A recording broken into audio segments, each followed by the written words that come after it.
Baiklah, Assalamualaikum warahmatullahi wabarakatuh. Waalaikumsalam. Yang terhormat pada Ibu Maisri Lena, SPD MPD, selaku dosen pengampu mata kuliah penelitian pendidikan 1.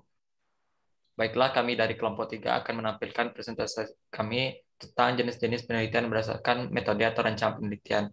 Baiklah, sebelumnya saya akan memperkenalkan anggota kelompok saya. Pertama, saya Muin Hafid sebagai moderator dan pemateri, Aisyah sebagai pemateri, Irma sebagai pemateri, dan Olivia sebagai pemateri.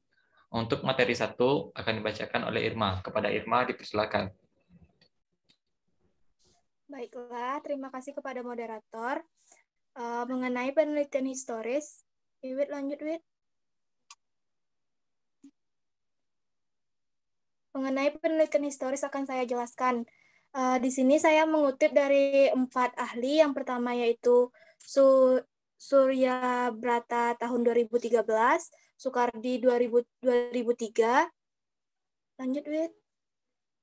Narbuko dan kawan-kawan tahun 2015, dan Subriyata tahun 2013, yang dimana penelitian historis ini merupakan penelitian mengenai pengumpulan dan evaluasi data secara sistematis yang berkaitan dengan kejadian masa lampau untuk menguji kebenaran hipotesis yang berkaitan.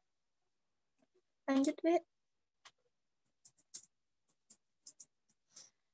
Yang berikutnya yaitu ciri-ciri penelitian historis yang dikutip dari Narbuko dan kawan-kawan tahun 2015.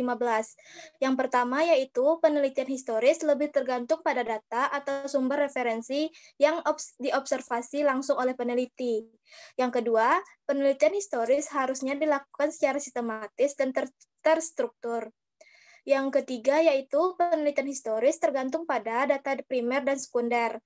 Yang keempat, untuk memperoleh data yang berkualitas, penelitian historis memerlukan analisis melalui kritik internal dan eksternal. Selanjutnya yaitu penelitian deskriptif. Di sini saya mengutip dari 4 ahli. Yang pertama yaitu Sugiono tahun 2010, Saibani dan Ahmad tahun 2008, Margono tahun 2010, dan Daryanto tahun 2011, yang dimana penelitian deskriptif adalah suatu metode riset atau suatu penelitian yang berusaha menjawab permasalahan yang ada berdasarkan data-data. Next slide. Tujuan dari penelitian deskriptif menurut Sugiono tahun 2010 yang pertama yaitu mendeskripsikan, yang dimana tujuan pertama yaitu mendeskripsikan. Maksudnya adalah penelitian deskriptif pada tahap awal yaitu mendeskripsikan temuan-temuan penelitian berdasarkan data-data yang dianalisis. Yang kedua menjelaskan, di mana penelitian deskriptif akan menjelaskan hasil dari deskripsi penelitian yang telah ditemukan berdasarkan data-data tersebut. Yang ketiga, menvalidasi, yang dimana penelitian deskriptif pada tahapan terakhir setelah mendeskripsikan dan menjelaskan temuan, maka kemudian tugas penelitian deskriptif adalah memvalidasi kebenaran dan keakuratan hasil temuan tersebut. Lanjut, Wid. Penelitian kasus lapangan. Di sini saya mengutip dari ahli yang bernama Maleong tahun 2007, yang dimana penelitian kasus adalah suatu penelitian yang dilakukan secara intensif, terinci, dan mendalam terhadap suatu organisasi, lembaga, atau gejala tertentu. Ditinjau dari wilayahnya, maka penelitian kasus hanya meliputi daerah atau subjek yang sangat sempit. Tetapi ditinjau dari penelitian kasus lebih mendalam. Baiklah, sekian materi dari saya. Saya kembalikan kepada moderator. Baik, terima kasih kepada Irma. Untuk materi selanjutnya akan dijelaskan oleh Aisyah. Ada Aisyah, dipersilakan.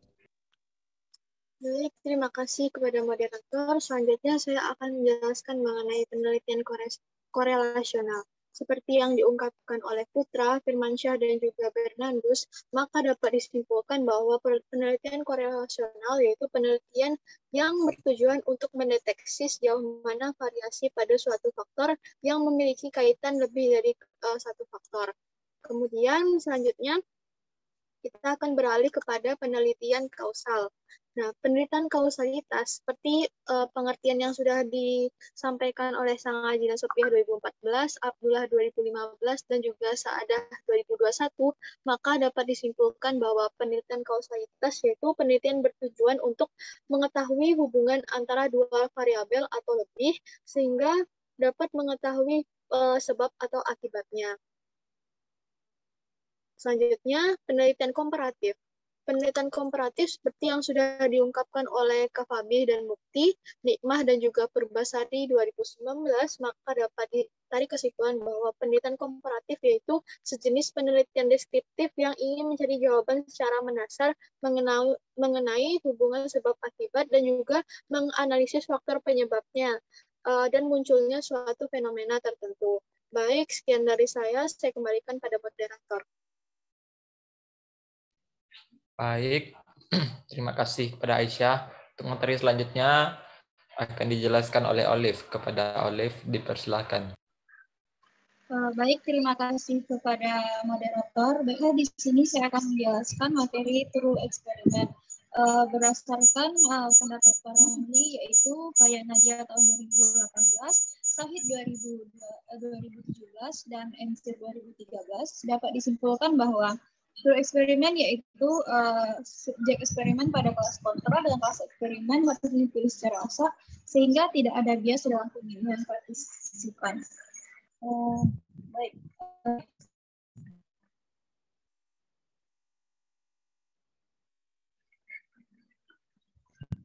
Next moderator. Baiklah, materi selanjutnya yaitu kuasi eksperimen. Berdasarkan pendapat para ahli di atas, yaitu Paya Nadia tahun 2018, Rahmat tahun 2011, dan Wirata tahun 2006, dapat disimpulkan bahwa kuasi eksperimen adalah partisipan atau subjek eksperimen pada kelas kontrol dan kelas eksperimen tidak bisa dipilih secara acak. Sekian dari saya kembalikan ke moderator.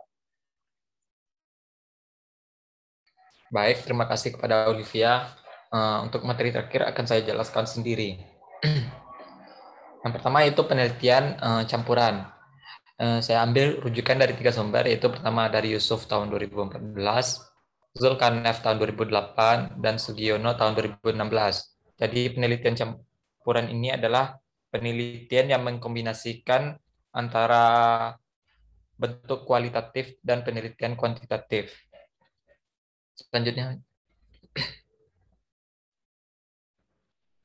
Selanjutnya itu penelitian tindakan kelas.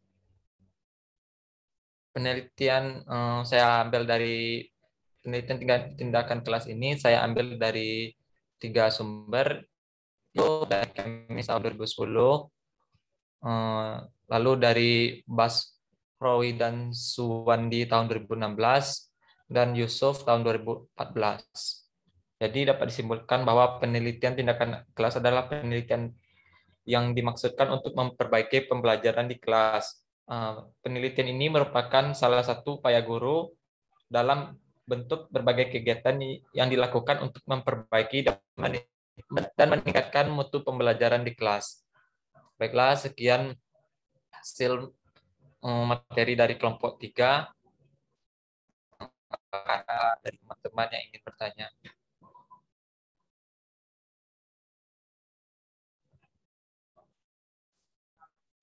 Baiklah, jika tidak ada, saya lanjutkan. Saya ucapkan terima kasih. Saya lanjutkan ke kelompok 4.